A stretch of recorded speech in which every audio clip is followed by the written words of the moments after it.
یہی کہتے ہیں نا بچے زیادہ پیدا ہوں گے تو غربت کیا ہوگی، کیونکہ انہوں نے یہ کانسیپٹ دماغ میں ڈال دیا کہ یہ ہمیشہ بچہ ہی رہے گا، جوان تو کبھی یہ ہوگا ہی نہیں. اسی وجہ سے جب لوگ سنتے ہیں میرے 16 بچے ہیں تو بے ہوش ہو جاتے ہیں. یار مفتی صاحب کیسے پالتے ہو ان 16 کو؟ بھائی وہ 16ویں جو بچے کا مطلب جو پہلے نمبر والا ہے وہ بچہ تھوڑی نہ ہوگا. السلام علیکم ناظرین، کیسے ہیں آپ لوگ؟ الحمدللہ میں ٹھیک ہوں اور امید کرتی ہوں کہ آپ لوگ خیریت سے ہوں گے. میں شمع ناز اور ویلکم کرتی ہوں اپنے یوٹیوب چینل ناز ریئیکٹ پر. لوگ کہتے ہیں، مسلمان میں بھی ایسے لوگ ہیں جو کہتے ہیں بچے 2 ہی اچھے، جتنا کم پریوار رہے گا اتنے کم خرچ ہوں گے، اتنی زیادہ بچت ہوگی اور اتنی زیادہ ہم ترقی کریں گے. زیادہ بچے یعنی زیادہ خرچے اور زیادہ جھنجھٹ. لیکن آپ جانتے ہیں کہ پاکستان کے رہنے والے جو مفتی طارق مسعود ہے اس کے 16 یا 18 بچے ہیں. جب کا بیان ہے ان کے پاس 16 بچے تھے. تو زیادہ جو بچے ہوتے ہیں، اور ایک مومن کا عقیدہ یہ ہونا چاہیے کہ بچے بیٹا ہو یا بیٹی، وہ اللہ کی رحمت ہے، اللہ کی دی ہوئی نعمت ہے، اور رزق دینے والا، مدد کرنے والا صرف اللہ ہے، کھلانے والا اللہ ہے. تو یہ سوچ کر اگر ہم بچے کی، بہت سارے لوگ ایسے ہوتے ہیں جو ابورشن کروا لیتے ہیں یا پھر میڈیسن کھاتے ہیں اور سوچتے ہیں کہ کم پریوار رہے گا تو زیادہ خوشحال رہے گا. ایسے لوگوں کے بارے میں مفتی طارق مسعود صاحب کا کیا کہنا ہے؟ اور ان کے خود ہی 16-17 بچے ہیں، تو وہ کس طرح سے پرورش کرتے اور کس طرح سے لوگوں کو اس چیزوں کا پیغام دیا. تو آپ کو میں ایک ویڈیو بھی دکھانا چاہتی ہوں، آپ ویڈیو دیکھیے. حضرت لقمان اللہ کے ولی تھے، نیک تھے، اپنے بچے کو نصیحت کر رہے تھے تو قرآن نے ان کی نصیحتوں کو قرآن کا حصہ بنا دیا. ظاہر ہے بہت ہی خاندانی نصیحتیں ہوں گی، جب ہی قرآن نے ان نصیحتوں کو قرآن کا حصہ بنایا. آج ان میں 2 پہلوؤں پر بات کروں گا، ایک شرک کے بارے میں اور ایک تکبر کے بارے میں. باقی مختلف پہلو سے میں بیان کر چکا ہوں بہت دفعہ. مثلاً سرسری سا خلاصہ بیان کر دیتا ہوں تاکہ لوگوں کے سامنے سلیمان علیہ السلام کی نصیحتیں کم از کم پوری آ جائیں، اور جنہوں نے پہلے بیان سنا ہے وہ ریوائز ہو جائیں.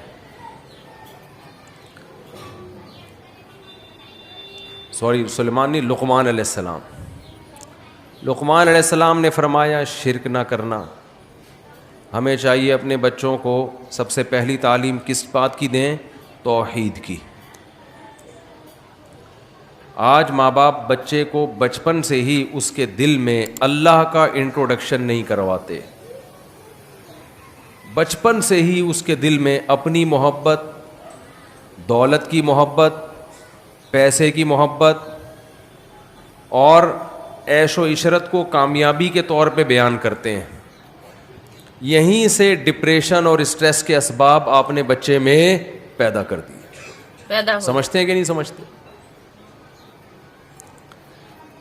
کیا کر رہے ہیں والدین اپنے بچوں کے ساتھ؟ بچے نے گھر آ کے شکایت کی کہ ٹیچر نے مجھے ڈانٹا ہے، تو ماں باپ فوراً ٹیچر سے لڑنے کے لیے اسکول پہنچ جاتے ہیں کہ ہمارے بچے کو ڈانٹا کیوں آپ نے؟ بتاؤ بچہ تکبر سیکھ رہا ہے کہ نہیں سیکھ رہا؟ بولو. متکبر بن رہا ہے وہ تو.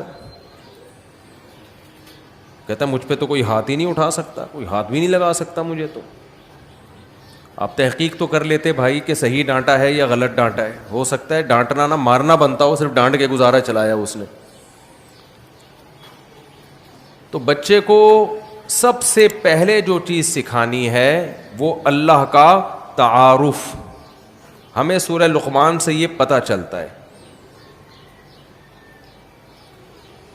وجہ کیا ہے کہ آج یہ بچہ ہے، کل یہ کیا ہوگا؟ بڑا ہوگا. فیملی پلاننگ والے کہتے ہیں کہ بچہ ہمیشہ بچہ ہی رہتا ہے، لہذا وہ کھائے گا، کمائے گا نہیں.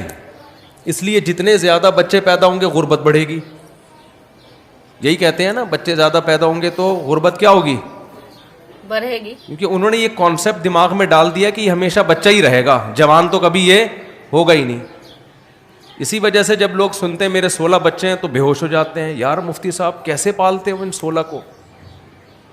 بھائی وہ 16ویں جو بچے کا مطلب جو پہلے نمبر والا ہے وہ بچہ تھوڑی رہا ہوگا، وہ تو جوان ہو گیا ہوگا نا. اتنی سینس لوگوں میں، آپ کو میری بات کرنا کمپلیٹ کرنی پڑے گی، لوگوں میں سینس نہیں ہوتی. یہ جو دماغ خراب کیا ہے یہ کس نے کیا ہے؟ فیملی پلاننگ والوں نے. پروپیگنڈا کر کے نا اتنے بچے. ابے بھائی جب اتنے بچے برساتی مینڈک کی طرح نہیں ہو جاتے دھاڑ کر کے، کسی کے بھی 15 بچے بھی ہوں تو 15ویں میں پہلا جو ہے وہ خود بچہ پیدا کرنے کے قابل ہو چکا ہوتا ہے, وہ باپ کا سہارا بنا ہوا ہوتا ہے, وہ سب مل کے چھوٹوں کو پال رہے ہوتے ہیں. پروپیگنڈا بہت خطرناک چیز ہے بھائی, اس کا ایکو ختم کریں مائک کا. آج پوری دنیا چل کس پہ رہی ہے؟ پروپیگنڈے پہ. خیر میرا بھی یہ ٹاپک نہیں ہے, وہ تو فیملی پلاننگ والوں کو میں ثواب حاصل کرنے کے لیے رگڑتا رہتا ہوں. مجھے 3 لوگ ہیں, 2 لوگوں پہ بولنے پہ مجھے, ایک فیملی پلاننگ والوں کے خلاف بولنے پر بڑی خوشی ہوتی ہے, ایک عاملوں کے خلاف بولنے پر تو ایسا لگتا ہے جیسے خون آ گیا جسم کے اندر.